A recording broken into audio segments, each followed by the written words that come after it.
মুহাম্মাদের কাছে যাইতে মানা করা হলো, আর মানুষেরা খুঁজতেছে কোথায় মুহাম্মাদকে পাওয়া যায়।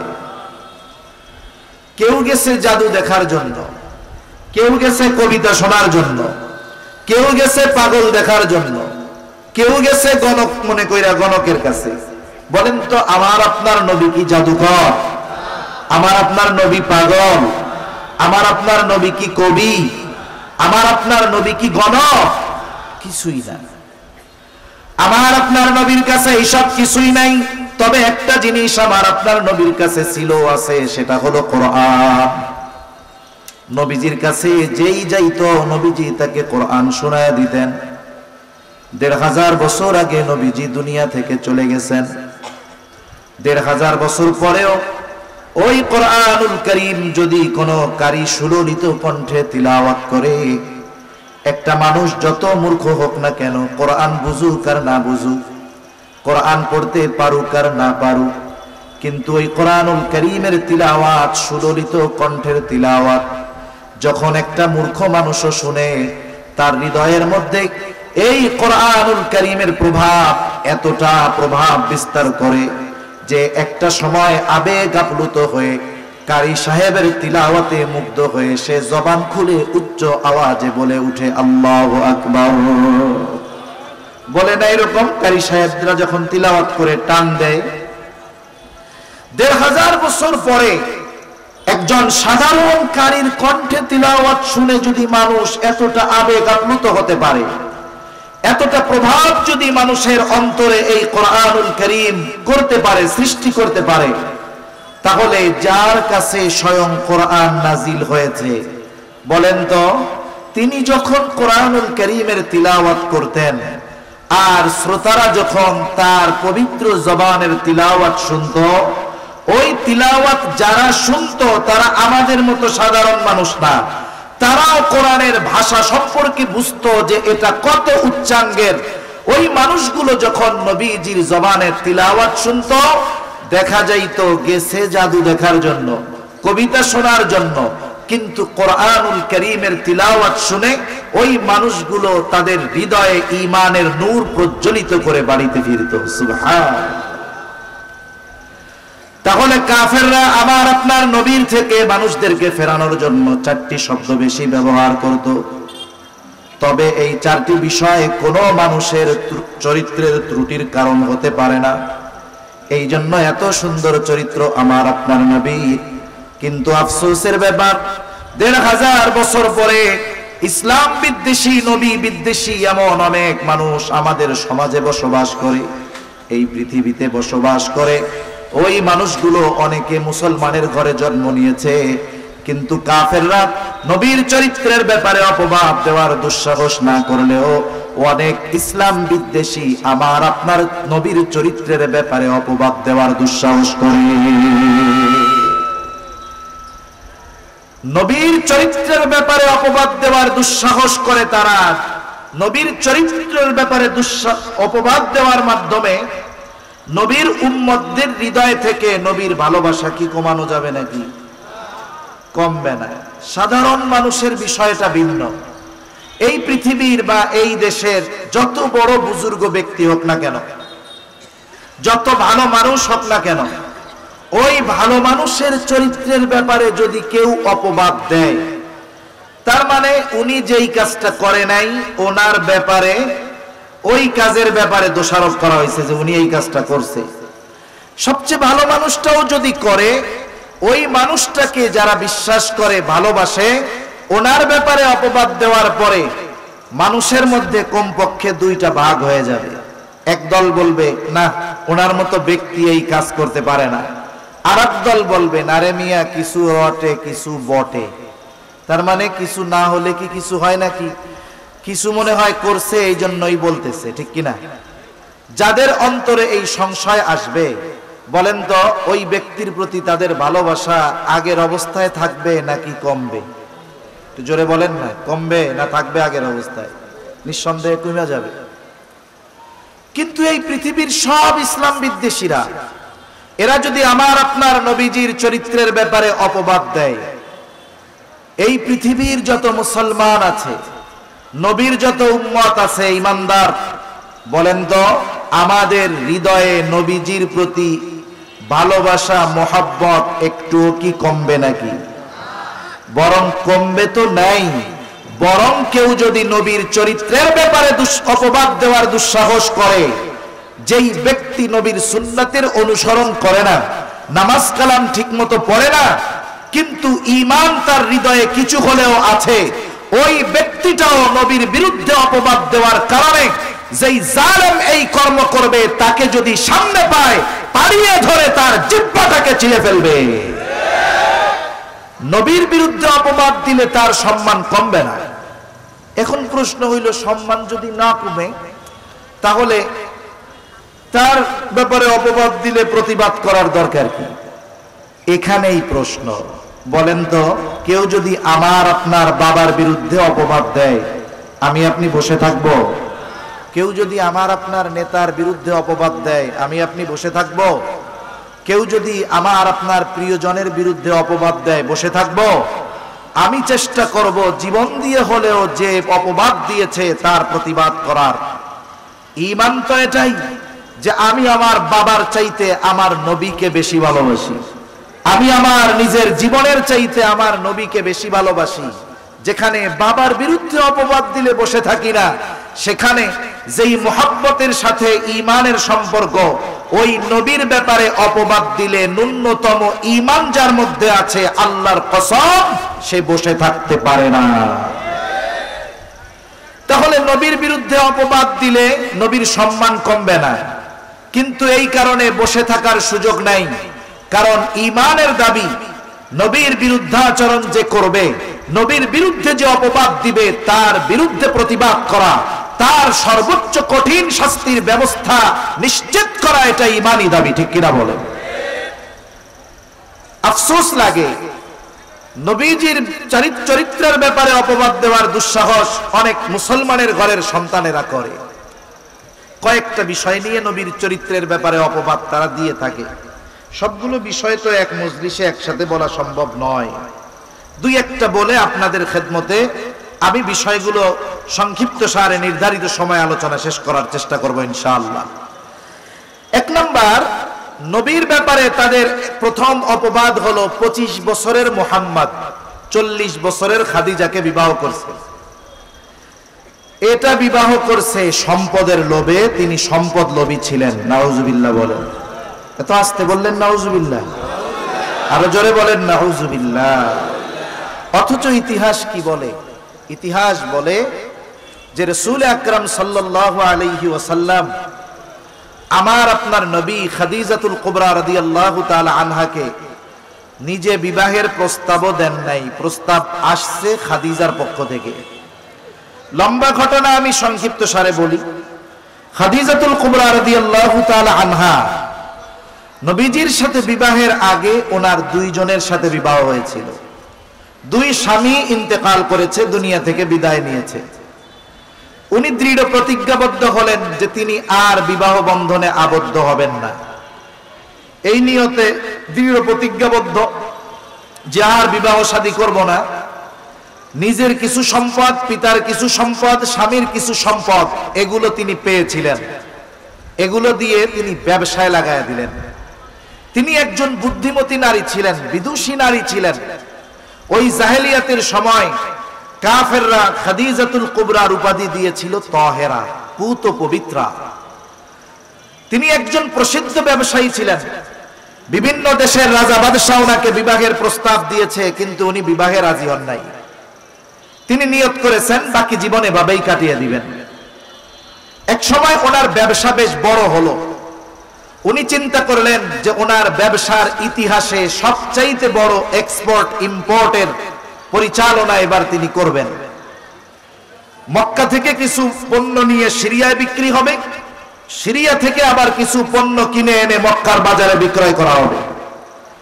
এই বড় কাফেলা প্রেরণের জন্য একজন দায়িত্ববান লোক দরকার, বিশ্বস্ত লোক দরকার। খাদিজা খুঁজতেছে কোথায় পাওয়া যায়। তখন খাদিজার বয়স 37 বছর, আমার আপনার নবীজির বয়স তখন 22 বছর। খাদিজাতুল কুবরা রাদিয়াল্লাহু তাআলা আনহা খুঁজতেছে কাকে দায়িত্ব দেওয়া যায় কাফেলার। ইতিমধ্যে নবীজির চাচা আবু তালেব খবর পাইলেন যে খাদিজা এরকম একজন লোক খুঁজতেছে। আমার আপনার নবীর কাছে এসে আবু তালেব বলে, মুহাম্মদ তুমি খাদিজার কাছে গিয়ে বলো যে তুমি এই দায়িত্ব নিতে চাও, আর তোমার চরিত্রের ব্যাপারে সবার জানা আছে, তুমি বললেই খাদিজা তোমাকে এই দায়িত্ব দিয়ে দিবে। ওই বছর মক্কায় একটু দুর্ভিক্ষ চলতেছিল। নবীজি চাচার এই কথার জবাবে বললেন যে আমি নিজের থেকে দায়িত্ব নিব না, খাদিজা যদি আমাকে প্রস্তাব দেয় দায়িত্ব নেওয়ার ব্যাপারে তাহলে আমি ভেবে দেখব। কারণ দায়িত্ব চেয়ে নেওয়া আর কাউকে দায়িত্ব দেওয়া দুটো বিষয় এক নয়। একজন যদি দায়িত্ব চেয়ে নেয়, মনে করেন আমি আপনাদের কাছ থেকে কোনো দায়িত্ব চেয়ে নিলাম, এই দায়িত্ব চেয়ে নেওয়ার পরে ওই দায়িত্ব পালন করতে গিয়ে যদি ত্রুটি বিচ্যুতি হয়ে যায়, তাহলে আপনারা একেবারে দলবদ্ধভাবে বলবেন, হুজুর আপনার কাজ কেন এটা না, আপনি চাইয়া দায়িত্ব নিতে গেছেন কেন? তার মানে দায়িত্বে ত্রুটি হলে, চেয়ে নেওয়ার কারণে দায়িত্বে ত্রুটি হলে আপনারা আমাকে বেশি কথা বলবেন, যে চেয়ে দায়িত্ব নিবে তাকে বেশি কথা বলা হবে, এটাই স্বাভাবিক। কিন্তু সকলে মিলে যদি দায়িত্ব চাপিয়ে দেওয়া হয় আর ওই দায়িত্ব পালনের ক্ষেত্রে বলা হয় যে আপনি করতে থাকেন, আমরা আপনার সাথে আছি, এখন যদি ওই দায়িত্ব পালনে যদি ত্রুটি বিচ্যুতি হয়, আপনারা কিছু বলার আগে আমি জোর গলায় বলবো দায়িত্ব নিতে চাই নাই, দিছেন কেন? কথা বুঝেন নাই মনে হয়। তাহলে দায়িত্ব দেওয়া আর দায়িত্ব চেয়ে নেওয়া এক নয়। যেমন হযরত লোকমান আলাইহিস সালাম, তিনি নবী ছিলেন না, ওনার ব্যাপারে তাফসীরের মধ্যে আসছে নবুয়ত এবং হিকমত এই দুটো থেকে একটা ওনাকে বেছে নেওয়ার জন্য বলা হয়েছে। উনি নবুয়তের মতো মর্যাদাপূর্ণ বিষয়কে বাদ দিয়ে হিকমতকে গ্রহণ করেছেন, অথচ প্রত্যেকটা নবী পরিপূর্ণ হিকমতওয়ালা, কোনো সন্দেহ নেই। ওনাকে প্রশ্ন করা হচ্ছে, লোকমান নবুয়তের মতো মর্যাদাপূর্ণ বিষয় গ্রহণ করার সুযোগ থাকার পরেও কেন আপনি হিকমতকে গ্রহণ করেছেন? কারণ প্রত্যেকটা নবী পরিপূর্ণ হিকমতওয়ালা, কোনো সন্দেহ নাই। হযরত লোকমান জবাবে বলেন, শোনো, আল্লাহ তাআলা যদি আমাকে নবুয়ত দিতে চাইতেন তাহলে দুটো থেকে একটা বেছে নেওয়ার জন্য বলতেন না, সরাসরি তিনি আমাকে নবুয়ত দিয়ে দিতেন এবং এই দায়িত্ব পালনে যত ব্যবস্থাপনা দরকার সব কিছু আল্লাহ তাআলাই করতেন। কিন্তু আমি যদি নিজের থেকে নবুয়তকে চেয়ে নিতাম, বেছে নিতাম, আর ওই জিম্মাদারি পালনে যদি কোনো ত্রুটি বিচ্যুতি হয়ে যাইত, তাহলে আল্লাহ তাআলার সামনে আমাকে জবাবদিহিতার কাঠগড়ায় দাঁড়ানো লাগতো। এই জন্য নবী বলেন, চাচা আমি দায়িত্ব চেয়ে নিব না, সে যদি আমাকে প্রস্তাব দেয় আমি ভেবে দেখব। আবু তালেব চলে গেছে খাদিজার বাড়িতে, গিয়ে বলে, খাদিজা আপনি তো খুঁজতেছেন দায়িত্ব দেওয়ার জন্য, আপনার এই দায়িত্ব যদি মুহাম্মদকে দেওয়া হয় কেমন হয়? খাদিজা চিন্তিত ছিলেন কাকে দায়িত্ব দেওয়া যায়। মুহাম্মাদের কথা শোনার সাথে সাথে খাদিজার চিন্তা দূর হয়ে গেল। বলে, মুহাম্মদ যদি এই দায়িত্ব নেয় এর চাইতে উত্তম আর কোনো কিছুই হতে পারে না। এইবার আবু তালেব দেখলো খাদিজারও মুহাম্মাদের প্রতি আগ্রহ আছে। এইবার তিনি বলতেছেন, মুহাম্মদ এই দায়িত্ব নিবে যদি আপনি তাকে প্রস্তাব দেন। খাদিজা এবার বলে, শোনো আবু তালেব, তুমি যে কথা বলছো আমি মুহাম্মদকে প্রস্তাব দিতে আমার কোনো সমস্যা নাই, তবে মুহাম্মদ ব্যতীত তুমি যদি অন্য কারো কথা আমার কাছে বলতে, অন্য কারো ব্যাপারে বলতে, আমি কশ্চিন কালেও তাকে প্রস্তাব দিতে যাইতাম না। কিন্তু মুহাম্মাদের বিষয়টা ভিন্ন, মুহাম্মাদের বিষয়টা ভিন্ন, আমি প্রস্তাব দিব তাকে। খাদিজা এবার আমার আপনার নবীকে প্রস্তাব দিলেন, নবীজি দায়িত্ব নিলেন। কাফেলা রওনা হয়ে গেছে, লম্বা কথা। ওই কাফেলার খেদমতের দায়িত্ব দেওয়া হলো খাদিজার একজন গোলাম ছিল, নাম হলো মাইসারা। খাদিজা তাকে বলতো, মাইসারা হলো আমার চোখ। তার মানে খাদিজার দেখা আর মাইসারার দেখা সেম। মাইসারার বলা আর খাদিজার বলা এটা সমান। দায়িত্ব দিল, খেয়াল রাখবা, বিশেষ করে মুহাম্মাদের দিকে নজর রাখবা। সফর শেষ হলো, নবীজি মক্কা থেকে যেই পণ্যগুলো নিয়ে সিরিয়ায় গেছেন প্রায় দ্বিগুণ লাভে নবীজি বিক্রয় করলেন। আবার সিরিয়া থেকে যেই পণ্যগুলো কিনে আনছেন মদিনার মক্কার বাজারে এগুলো প্রায় দ্বিগুণ লাভে বিক্রয় করলেন। ব্যবসার সফর শেষ। এইবার খাদিজা মায়সারার কাছে সফরের কারগুজারি শুনতে চায়, ঘটনা শুনতে চায়। সব ঘটনা বর্ণনা করা হলো। নবীজির ব্যাপারে স্পেশাল ভাবে মায়সারা খাদিজাকে কয়েকটা কথা বলল। এক নাম্বার, আমরা যখন প্রচন্ড রোদের মধ্যে পথ চলতাম, আকাশের কোথাও কোনো মেঘ নাই। মেঘ নাই মানে দিনের বেলা সূর্যের আলো থেকে বাঁচার আর কোনো পথ নাই, খোলা ময়দান। কিন্তু দেখতাম মুহাম্মাদের সাথে আমরা পথ চলি, যেখানেই যাই এক খণ্ড মেঘ সর্ব অবস্থায় মুহাম্মাদকে ছায়া দিতে থাকে। আবার আরেকদিন দেখলাম এক গাছের ছায়ায় মুহাম্মদ বিশ্রাম নিচ্ছে, ঘুমোচ্ছে। স্বাভাবিকভাবে সূর্যের আলো সরে যাওয়ার সাথে সাথে গাছের ছায়া সরে যাবে, এটা স্বাভাবিক। আমি দেখলাম সূর্য সরে গেছে কিন্তু ছায়া সরে না। কাছে গিয়ে দেখলাম সূর্য সরে গেছে, তাতে কি গাছ ঝুঁকে আমার আপনার নবীকে ছায়া প্রদান করতেছে। আর এক জায়গায় নবীজি বিশ্রাম নিচ্ছেন, ওই জায়গায় একজন পাদ্রীর সাথে দেখা হয়েছে। পাদ্রী আমাকে জিজ্ঞাসা করছে যুবকটাকে। আমি তার পরিচয় বর্ণনা করলাম, তার সব খবর যখন তাকে দিলাম, পাদ্রী এবার বলে এই যুবকটা হয়তো ভবিষ্যতে নবী হবে। এইবার খাদিজার কাছে যখন এই কথাগুলো বলছে, খাদিজার ওই যে চাচাতো ভাই আরাকা বিন নাওফেল, ওহী নাজিল হওয়ার পরে নবীজি যখন প্রচন্ড জ্বর, কাঁপতেছিলেন ভয়ে, আরাকা বিন নাওফেলের কাছে নিয়ে গেল।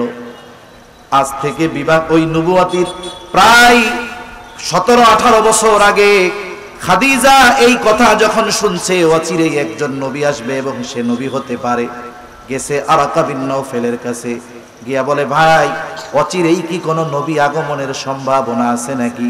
উনি তো একজন বিজ্ঞ মানুষ ছিলেন, আলেম ছিলেন। তিনি বললেন হ্যাঁ, সম্ভবত খুব শীঘ্রই আরব ভূখণ্ডে একজন নবীর আগমন ঘটবে। এই যে নবীর যত গুণাবলী আমার আপনার নবীর মধ্যে নবুয়তির আগেই ছিল। এইবার যখন খাদিজা এটা শুনছে, নবীজির প্রতি আরো আকৃষ্ট হয়ে গেছে। বান্ধবীদের মজলিসে শুধু আমার আপনার নবীর প্রশংসা করে। বান্ধবীদের মধ্য থেকে একজন বলে খাদিজা, তোমার যদি তাকে পছন্দ হয় তাহলে বিবাহের প্রস্তাব দিয়ে দাও। খাদিজা বলে না, আমি যদি প্রস্তাব দেই আর মুহাম্মদ যদি প্রস্তাব ফিরিয়ে দেয় আমি লজ্জা পেয়ে যাব। বান্ধবী বলে তাইলে আমি তোমার পক্ষ থেকে প্রস্তাব দিয়ে দেই। খাদিজা বলে তুমি তার মনের অবস্থা জানতে পারো, তবে আমার বিষয়টা তুমি গোপন রাখবা। ওই মেয়েটা গিয়ে নবীজিকে বলতেছে মুহাম্মদ বয়স তো কম হয় নাই, বিবাহ শাদী কি করবা না? নবীজি বলেন বিবাহ করব, আমার তো টাকা পয়সা নাই, সম্পদ নাই। মেয়েটা বলে কেউ যদি তোমার সব খরচ বহন করার দায়িত্ব নেয় তুমি রাজি আছো নাকি? নবীজি বলেন আমার চাচা আছে, তার কাছে গিয়া বলো। এইবার আবু তালেবের কাছে বলা হলো। আবু তালেবের খুতবায় খাদিজার সাথে আমার আপনার নবীজির বিবাহ সম্পাদিত হয়ে গেল। ওই জাহেলিয়াতের সময় একজন বিধবাকে বিবাহ করা খারাপ দৃষ্টিতে দেখা হতো না। একজন মেয়ে তার যদি সন্তান থাকে বিবাহ করা খারাপ দৃষ্টিতে দেখা হতো না। ছেলের চাইতে যদি মেয়ে বয়সে বড় হতো খারাপ দৃষ্টিতে দেখা হইতো না। কিন্তু বলেন তো এখন যদি কোনো দিনদার ছেলে তার দিনদার মা বাবার কাছে এসে বলে অমুক মেয়ের সাথে আমাকে বিবাহ দিয়ে দেন, ওই মেয়েটার আগে 2টা বিয়ে ছিল, স্বামী মারা গেছে, বিধবা, বলেন তো ওই দিনদার মা বাবা ছেলের এই কথা শুনে সুস্থ থাকবে নাকি? ওনাদেরকে আগে হসপিটালে নেওয়া লাগবে, বলবে এই কথা আর কইস না, ইজ্জত সম্মান থাকবে না। তাহলে আমাদের সমাজে বিধবা নারীকে বিবাহ করা খারাপ দৃষ্টিতে দেখা হয়, আর জাহেলিয়াতের সময়ে এটা সাধারণ বিষয় ছিল, খারাপ দৃষ্টিতে দেখা হইতো না। এটা আমাদের নিম্ন মন মানসিকতার পরিচয়। আবার যদি বয়সে বেশি হয় তাহলে একটা যুবক যদি বিবাহ করে, যুবকরা মজা করে বন্ধুকে বলবে বন্ধু বিবাহ যারে করছো বয়স তো তোমার চাইতে 7, 8, 9 বছর 10 বছর বেশি, এখন তোমার ওয়াইফকে ভাবি ডাকবো নাকি দাদি ডাকবো বুঝি না। এইরকম টিটকারি করবে, মজা করবে, লজ্জা দিবে তাকে। আবার যদি এমন কাউকে বিবাহ করে যার বাচ্চা আছে, বাচ্চা সহ যদি বিবাহ করে অনেকে তিরস্কার করে বলবে ভালোই হয়েছে, শুধু বিয়া কইরা বউ পাও নাই, ফিরিও একটা পাইছো। এরকম বলার বুজুর্গ তো আমাদের দেশে নাই মনে হয়, আছে না? আছে। এটা নিম্ন মন মানসিকতার পরিচয়। অথচ ওই সময় এটাকে খারাপ দৃষ্টিতে দেখা হতো না। এই সময় যদি কেউ বিধবা বিবাহ করতে চায়, আমাদের উচিত সহযোগিতা করা, উদ্বুদ্ধ করা। এই বিষয়গুলো আমরা খেয়াল রাখবো ইনশাআল্লাহ। নবীজির সাথে বিবাহ হয়ে গেছে। খাদিজাতুল কুবরা রাদিয়াল্লাহু তাআলা আনহা আমার আপনার নবীকে বলতেছে, মুহাম্মদ, এতকাল আপনার সাথে আমার সম্পর্ক ছিল একরকম, আজকে থেকে আর এক রকম। শুনে নেন, আপনি যেহেতু আমার স্বামী, আমি আপনার অধীনস্থ, আপনি শুনে নেন, আমার যত সম্পদ আছে আজকে থেকে সব সম্পদের মালিকানা আপনার। এই সম্পদ যেখানে খুশি, যেভাবে খুশি, যাকে খুশি, যত খুশি আপনি ব্যবহার করবেন, কোনো অসুবিধা নাই, কারণ আমার সব সম্পদের মালিকানা আমি আপনাকে দিয়ে দিলাম। অথচ ইসলাম বিদ্বেষীরা বলে নবীজি সম্পদের লোভে খাদিজাকে বিবাহ করছে। নাউজুবিল্লাহ বলেন। আল্লাহ তাআলা পবিত্র কোরআনুল কারীমের সূরাতুদ দুহা, এই সূরার মধ্যে আমার আপনার নবীকে প্রদত্ত কয়েকটা নেয়ামতের কথা বলেছেন, যেই নেয়ামতগুলো আমার আপনার নবীকে আল্লাহ তাআলা নবুয়তির আগে দিয়েছে। এক নাম্বার আল্লাহ তাআলা বলেন, আলাম ইয়াজিদিকা ইয়াতীমান ফাআওয়া ওয়া ওয়াজাদাকা দাল্লান ফাহাদা ওয়া ওয়াজাদাকা আইলান ফাআগনা। আল্লাহ তাআলা বলেন, আপনাকে কি তিনি ইয়তীম অবস্থায় পান নাই, এরপরে উত্তম লালন পালনের ব্যবস্থা করেন নাই? তার মানে আল্লাহ তাআলা বলেন, আপনাকে ইয়তীম অবস্থায় পাবার পরে আমি উত্তম লালন পালনের ব্যবস্থা করেছি। ওয়া ওয়াজাদাকা দাল্লান ফাহাদা, আপনি সঠিক পথ সম্পর্কে অনবগত ছিলেন। একটা হলো পথ ভ্রষ্ট, আর একটা হলো পথ না চেনা, দুটোর মধ্যে তফাৎ আছে। দল্লুন দ্বারা এখানে উদ্দেশ্য হলো আপনি পথ সম্পর্কে বেখবর ছিলেন, আমি আপনাকে সঠিক পথের সন্ধান দিয়ে দিয়েছি। শুধু তাই না, ওয়াজাদাকা আইলান ফাআগনা, আপনি নিঃস্ব ছিলেন, রিক্ত হস্ত ছিলেন, আমি আল্লাহ আপনাকে ধনী বানায় দিয়েছি। মুফাসসিরিনে কেরাম এখানে খাদিজা রাদিয়াল্লাহু তাআলা আনহার সাথে নবীজির সাথে যে বিবাহ হয়েছে এবং তিনি যে সব সম্পদ নবীকে মালিক বানায় দিয়েছেন, এই কথা মুফাসসিরিনে কেরাম উল্লেখ করেছেন। তাহলে প্রথম বিষয়ে যারা বলে নবীজি সম্পদের লোভে খাদিজাকে বিবাহ করেছে, এটা মিথ্যা কথা, ঠিক কিনা বলেন? দ্বিতীয় আরেকটা বিষয়ের অপবাদ দেয়। কি বলে? বলে মুহাম্মদ ছেলের বউকে বিবাহ করছে। নাউজুবিল্লাহ বলে। জাহেলিয়াতের সময় শতাব্দীর পর শতাব্দী ধরে মানুষের এই কুসংস্কার মানুষের মধ্যে ছিল যে পালক পুত্রকে তারা নিজের পুত্রের মতো মনে করত, মানে যেটাকে লালন পালন করছে এটারে মনে করতো নিজের পোলার মতো। হযরত যায়েদ রাদিয়াল্লাহু তাআলা আনহু খাদিজাতুল কুবরা রাদিয়াল্লাহু তাআলা আনহাকে ওনার এক ভাই হাদিয়া দিয়েছিলেন গোলাম খেদমতের জন্য, খাদেম হিসাবে। যায়েদ রাদিয়াল্লাহু তাআলা আনহুকে নবীজি খাদিজার সাথে বিবাহর পরে যায়েদকে নবীজির খেদমতের জন্য দিয়ে দিয়েছে, যে এই গোলাম আপনারে দিয়া দিলাম। রাসূল আকরাম সাল্লাল্লাহু আলাইহি ওয়াসাল্লামের কাছেই আছে যায়েদ। এক সময় যায়েদের মা বাবা খোঁজ পাইছে যায়েদ হারায় গেছিল, আর একজন নিয়া তাকে বাজারে গোলাম বলে বিক্রয় করে দিচ্ছে। যায়েদের মা বাবা খোঁজ পাইছে যে মক্কায় মুহাম্মাদের কাছে আমাদের সন্তান আছে, এবার নবীজির কাছে আসছে। যখন আসছে, মা বাবা যখন চিনতে পারছে, নবীজি বলছে ঠিক আছে, আজাদ করে দিলাম, নিয়ে যা। এইবার শিশু যায়েদ, সে মা বাবার সাথে যাইতে চায় না, সে নবীজির কাছেই থাকবে, নবীজির সাথেই থাকবে, নবীজির কাছ থেকে যেতে চায় না। নবীজির চরিত্রে মুগ্ধ হয়ে গেছে। এইবার মা বাবা বাধ্য হলেন যায়েদকে নবীজির কাছে রেখে যাইতে। নবীজি যায়েদকে আজাদ করে দিয়েছেন। যেহেতু এত মহব্বত করে, নবীজি ঘোষণা করে দিলেন, আজ থেকে যায়েদ হলো আমার পুত্র, আমার সন্তান, বালক পুত্র। এইবার যায়েদ যখন বিবাহ উপযুক্ত হলো, নবীজি তার পালক পুত্র যায়েদকে নিজের ফুফাতো বোন যায়নাব বিনতে জাহাসের সাথে বিবাহ দিয়ে দিলেন। এই বিবাহে রাসূল আকরাম সাল্লাল্লাহু আলাইহি ওয়াসাল্লাম দিয়েছেন, যায়েদের সাথে যায়নাব বিনতে জাহাসের বনাবনি হয় না। একটা সময় যায়েদ নবীজির কাছে এই বিষয়ে আলোচনা করতেছিলেন। ওই আলোচনার মজলিসে যায়েদ জায়নাব বিনতে জাহাশকে তালাক দিয়ে দিল। নবীজি এমনটা চান নাই, কিন্তু যায়েদ তালাক দিয়ে দিল।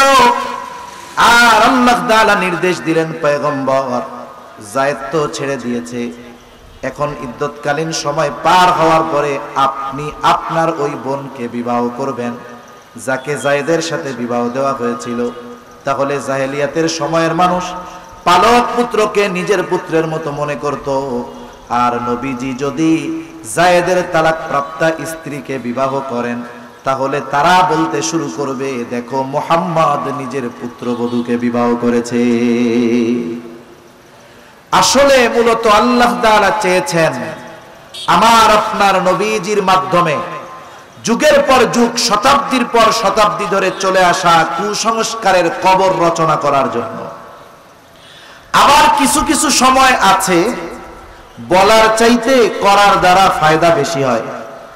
যেমন কোরআনুল কারীমে যত বিধানাবলী আছে, চুরি করলে চোরের হাত কাটতে হবে, জিনা করলে শাস্তি কি হবে, এই রকম প্রত্যেকটা বিধানের প্র্যাকটিক্যাল আমার আপনার নবীজির মাধ্যমে আল্লাহ তাআলা সংগঠিত করেছেন। এজন্য সাহাবা কিরামের মাধ্যমে জিনা সংগঠিত হয়েছে, ব্যাপক হারে নয়, একটা দুইটা। যদি তাদের মাধ্যমে জিনা সংগঠিত না হইতো, তাহলে জিনার শাস্তি কোরআনুল কারীমে আছে, প্র্যাকটিক্যাল ভাবে প্রয়োগ কেমনে হবে বলেন তো? দেখানোর সুযোগ ছিল নাকি? ছিল না। এজন্য অনেকে এইরকম একটা দুটো ঘটনাকে সামনে এনে সাহাবা কিরামের চরিত্রের ব্যাপারে কথা বলতে চায়। খবরদার, রাসূল আকরাম সাল্লাল্লাহু আলাইহি ওয়াসাল্লামের সাথীদের ব্যাপারে, সাহাবা কিরামের ব্যাপারে ন্যূনতম বিদ্বেষ অন্তরে লালন করা মানে নবীর ব্যাপারে বিদ্বেষ লালন করা। সেজন্য সাহাবায়ে কিরামের পরিপূর্ণ মুহাব্বত আমাদের দিলের মধ্যে থাকতে হবে। ওনাদের দ্বারা যদিও জেনা সংগঠিত হয়েছে, কিন্তু ওনারা তো তাওবা থেকে পিছু হটেন নাই, ওই গুনাহকে গোপন করে রাখেন নাই, বরং আল্লাহর রাসূলের কাছে এসে গোপনে সংগঠিত জেনার ঘটনা নবীজির কাছে এসে স্বীকার গিয়েছেন। শুধু তাই না, রাসূল আকরাম সাল্লাল্লাহু আলাইহি ওয়াসাল্লামের কাছে এক সাহাবী চলে আসছে, গোপনে গুনাহ হয়েছে, নবীজির কাছে আসছে, বলে ইয়া রাসূলুল্লাহ, আমার দ্বারা জিনা সংগঠিত হয়ে গেছে। তার নাম হলো মায়াজ ইবনে মালিক রাদিয়াল্লাহু তাআলা আনহু। নবীজির কাছে যখন আসছে শুধু বলে জিনা সংগঠিত হয়েছে, নবীজি তাকে বারবার ফিরাইয়া দিছে, বলে যাও আল্লাহর কাছে ক্ষমা চাও, আল্লাহ তাআলা ক্ষমা করে দিবে। এক সময় সে নবীজির কাছে এসে বিস্তারিত সব খুলে বলল, বলে ইয়া রাসূলুল্লাহ, আমি চোখের জেনা, হাতের জেনা, পায়ের জেনা করি নাই, স্বামী স্ত্রী বৈধভাবে যেই কর্ম করে সেটা আমি অন্যায়ভাবে করেছি। তার ক্ষেত্রে শাস্তি হলো পাথর মেরে হত্যা করা। নবীজি তার এলাকার মানুষ যারা আছে জিজ্ঞাসা করতেছে, যায়েদ কি পাগল নাকি, মায়াজ ইবনে মালিক পাগল নাকি? কারণ পাগল অনেক কথা বলতে পারে। বলে না, পাগল না। দেখো মদ পান করেছে কিনা। দেখা হলো না সে মদ্যপ নয়, কারণ মদ পান করলেও অনেক উল্টাপাল্টা কথা বলতে পারে। সর্বশেষ মায়াজ ইবনে মালিককে জিনার শাস্তি দেওয়া হলো, পাথর নিক্ষেপে হত্যা করা হলো। স্বয়ং নবীজি নিজে উপস্থিত থেকে তার দাফন কাফনে নবীজি উপস্থিত থাকলেন। নবীজি কবর দিয়ে যখন ফিরে আসতেছে, তখন দুইজন ব্যক্তি মায়াজ ইবনে মালিকের কবরের দিকে ইশারা করে বলে, এই তো মায়াজ ইবনে মালিক, দেখো লোকটা জিনা করেছিল। নবীজি এই দুইজনের কথা শুনতে পাইলেন, তখন কিছু বলেন নাই। কিছু দূর সামনে অগ্রসর হবার পর নবীজি দেখলেন পাশে একটা গাধা মরে ফুলে আছে, পা দুটো উপরের দিকে উঠে গেছে। নবীজি বললেন, কোথায় ওই দুই ব্যক্তি যারা মায়াজ ইবনে মালিকের ব্যাপারে এই কথাগুলো বলছো? দুই ব্যক্তি নবীর সামনে হাজির। বলে, যাও ওই যে মরা গাধার গোশত তোমরা খাও। এই দুই ব্যক্তি বলে, ইয়া রাসূলুল্লাহ সাল্লাল্লাহু আলাইহি ওয়াসাল্লাম, মরা গাধার গোশত খাওয়া যায় নাকি? নবীজি বলেন, তোমরা তোমাদের ভাই মায়াজ ইবনে মালিকের গীবত করেছো, এই কথাগুলো বলেছো। শুনে নাও, মায়াজ ইবনে মালিক যদিও শয়তানের ধোঁকায় পড়ে জিনা করেছে, গুনাহ করেছে, কিন্তু সে গুনাহকে গোপন করে নাই, সে আল্লাহর কাছে তওবা করেছে, যার কারণেই তো তাকে পাথর নিক্ষেপে হত্যা করা হয়েছে। আর শুনে নাও, মায়াজ ইবনে মালিকের তওবা আল্লাহ তাআলার কাছে গৃহীত হয়েছে, কবুল হয়েছে। তার তাওবার এত দাম, মায়াজ ইবনে মালিকের এই তাওবা যদি একটা কওমের মধ্যে বন্টন করে দেওয়া হয়, শুধুমাত্র মায়াজ ইবনে মালিকের এই তাওবা ওই সম্প্রদায়ের নাজাতের জন্য যথেষ্ট হয়ে যাবে। তাহলে তাদের দ্বারা যদিও সংগঠিত হয়েছে, কারণ কি? কারণ কোরআনের ওই বিধানটা আল্লাহ তাআলা নবীজির মাধ্যমে বাস্তব প্রয়োগ কিভাবে হবে দেখিয়ে দিতে চেয়েছেন, ঠিক কিনা বলেন? আচ্ছা, সময় শেষ, 1-2 মিনিট 3 মিনিটের মধ্যে শেষ হয়ে যাবে ইনশাআল্লাহ। এরপরে দেখেন যে কথার থেকে এদিকে গেলাম, যে কিছু কিছু সময় আছে যে বলার চাইতে করলে ফায়দা বেশি হয়, সে কথা থেকে সাহাবায়ে কেরামের বিষয়ে ওদিকে চলে গেলাম। তো রাসূল সাল্লাল্লাহু আলাইহি ওয়াসাল্লাম হুদায়বিয়ার সন্ধির সময় সবাই গেছেন, উদ্দেশ্য মক্কায় যাবেন, বাইতুল্লাহ জিয়ারত করবেন, আত্মীয় স্বজনের সাথে দেখা করবেন, একেবারে প্রস্তুতি নিয়ে গেছেন। কিন্তু যাওয়ার পরে কি হলো? মক্কা থেকে মদিনার যেই পথ 10 ভাগের 9 ভাগ পথ চলে গেছে, অল্প কিছু পথ বাকি মক্কায় ঢুকতে। হুদায়বিয়া নামক কূপের কাছে ওনরা আছেন। ইতিমধ্যে কাফেরদের সাথে একটা ঐতিহাসিক চুক্তি হয়েছে, সন্ধি হয়েছে। এই কূপের নাম অনুসারে সেই সন্ধির নাম ছিল হুদায়বিয়ার সন্ধি। এই সন্ধির চুক্তির যতগুলো ধারা ছিল, সব ধারাগুলো মনে হচ্ছিল কাফেরদের পক্ষে, মুসলমানদের বিপক্ষে। এর মধ্যে একটা এমনও ছিল যে এই বছর আপনারা মক্কায় ঢুকতে পারবেন না, এই বছর জিয়ারত করতে পারবেন না, উমরা করতে পারবেন না, এবছর আর ঢোকা যাবে না, আগামী বছর। নবীজি সব চুক্তি মাইনা নিয়েছেন, সব শর্ত মেনে নিয়েছেন। যেহেতু সব ধারাগুলো মনে হচ্ছে মুসলমানদের বিপক্ষে, যারা গেছে সবার মন খারাপ, ফিরে যেতে হবে। সবাই বসে আছে বিষণ্ণ মন, খেয়াল অন্যদিকে। নবীজি সবাইকে আদেশ করলেন, সকলে মাথা মুন্ডিয়ে ফেলো, চুল কামায় ফেলো, যার সাথে কুরবানির যেই জন্তু আছে সবাই সবারটা জবাই করে ফেলো। এই কথা নবীজি পর পর 3 বার বলছেন। কয়বার? জোরে বলেন না, কয়বার? বলেন তো, নবীজির কোন নির্দেশ সাহাবায়ে কেরামকে একাধিকবার দেওয়ার প্রয়োজন আছে? সাহাবা কেরাম তো নবীজির চেহারার দিকে তাকিয়ে থাকে। নবীজির চেহারার মধ্যে যদি বিষণ্ণতার ছাপ থাকে, সাহাবা কেরাম নবীজি কিছু বলার আগে সিদ্ধান্ত নিয়ে নেয় যে নবীজির ওই চেহারায় হাসি ফোটাতে যদি আমার গোটা দুনিয়া ত্যাগ করতে হয়, আমি পিছপা হব না। অথচ 3 বার বলার পরেও তারা কোনো নড়েও না, চড়েও না।